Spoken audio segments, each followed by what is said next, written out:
दिल्ली में कोरोना से weekend curfew का ऐलान हो चुका है, जिसको आप लॉकडाउन मान सकते हैं। दिल्ली में कोरोना विस्फोट इस कदर हुआ है कि मौत के आंकड़े 3 डिजिट्स तक पहुंच गए।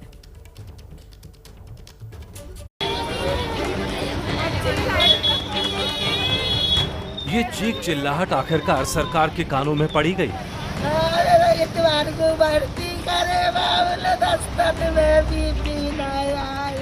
दिल्ली में लगातार हो रही मौत से मातम छाया है। वहीं अस्पतालों की भीड़ बता रही है कि हालात कितने गंभीर हैं।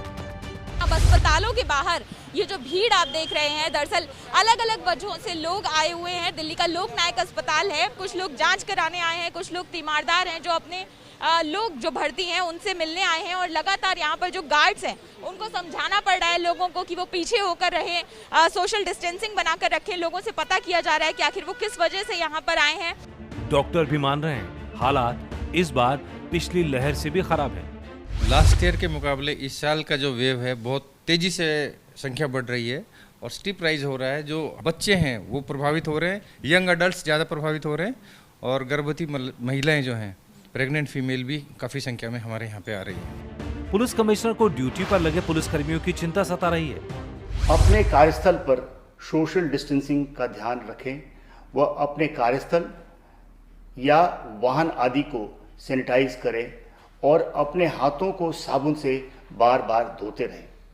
इम्यूनिटी बढ़ाने वाली चीज़ों जैसे आयुर्वेदिक काढ़ा, विटामिन सी, जिंक टैबलेट आदि का नियमित सेवन डॉक्टर की सलाह लेकर करते रहें। बढ़ते कोरोना केसों के बाद आखिरकार दिल्ली उसी तरफ बढ़ रही है जिसका डर था। दिल्ली में नाइट कर्फ्यू के बाद अब वीकेंड कर्फ्यू की बारी आ ही गई है। इस स्थिति को कंट्रोल करने के लिए दिल्ली सरकार ने कुछ निर्णय लिए हैं। आज एलजी साहब के साथ मीटिंग हुई थी और सबने मिलके ये निर्णय लिए हैं कि वीकेंड के ऊपर कर्फ्यू दिल्ली के अंदर लगाया जाएगा। फरमान आया तो जिम, मॉल, स्पा बंद करा दिए गए। दिल्ली के लक्ष्मीनगर इलाके में भी लोग सरकार के फैसले के समर्थन में दिखे। हालांकि व्यापारियों को डर है कि फिर से काम धंधा बिल्कुल चौपट न हो जाए। अब सरकार के हिसाब से चलना चाहिए, हम अपने हिसाब से नहीं चल सकते ना। अब जो सरकार की राय है उस हिसाब से तो बेटर है। क्या अर्न करेंगे, क्या वो फैमिली को रन करेंगे, मेरे हिसाब से कुछ ऐसा होना चाहिए कि उनके भी फेवर में कुछ ना कुछ होना चाहिए। आई थिंक लगातार बढ़ते केसों के बाद केजरीवाल सरकार के लिए कड़े कदम उठाना मजबूरी बन गई थी। 4 दिन में दिल्ली में 50,000 से ज्यादा केस सामने आ चुके हैं। इतनी तेजी से मामले बढ़ने के बाद अस्पतालों में बेड्स की कमी भी सामने आ रही है। इसके लिए 14 बड़े निजी अस्पतालों में कोविड के लिए बेड रिजर्व किए गए हैं। 15 होटल्स को कोविड केयर सेंटर बना दिया गया है। बैंकेट हॉल्स को भी जोड़ा गया है। नए इंतजामों से करीब 2400 बेड और उपलब्ध होंगे। केंद्रीय गृह मंत्रालय के अंतर्गत आने वाले दिल्ली कैंट के सरदार पटेल कोविड सेंटर को रविवार से शुरू कर दिया जाएगा।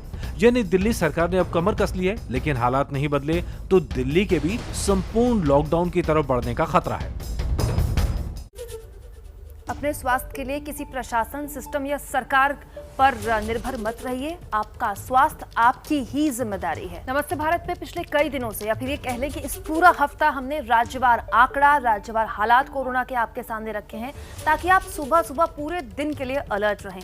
बात अब गुजरात की हम करना चाहते हैं, जहां बेकाबू होते कोरोना और अस्पतालों में सुविधाओं की कमी को लेकर हाईकोर्ट ने गुजरात सरकार को तुरंत प्रभावी कदम उठाने को कहा। कोरोना संक्रमण से निपटने को लेकर रूपाणी सरकार की गुजरात हाईकोर्ट ने खिंचाई की है। याचिका पर स्वतः संज्ञान लेते हुए हाईकोर्ट ने सुनवाई की और 3 मुद्दों पर रूपाणी सरकार को चीफ जस्टिस विक्रमनाथ की अगुवाई वाली डिवीजन बेंच ने रूपाणी सरकार से कहा कि राज्य सरकार की ओर से दिए जा रहे आंकड़े वास्तविक पॉजिटिव केसों से मेल नहीं खाते हैं। साथ ही कोर्ट ने ये भी पूछा कि सरकार जब 71,021 बेडों के इंतजाम का दावा कर रही है तो मरीजों को भर्ती होने के लिए भटकना क्यों पड़ रहा है।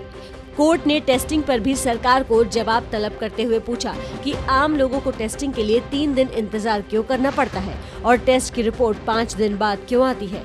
कोर्ट ने निर्देश दिया कि राज्य सरकार को जो करना है वो करे, ताकि लोगों की टेस्टिंग जल्द से जल्द हो सके। इस पर सरकार ने जवाब दिया कि अगले 2 से 3 दिनों में टेस्ट की रिपोर्ट 24 घंटे में मिल जाएगी। गुजरात में कोरोना के केस तेजी से बढ़ रहे हैं। गुजरात में पिछले 24 घंटे में 8,152 नए केस आए हैं, जबकि 81 मौत हुई है।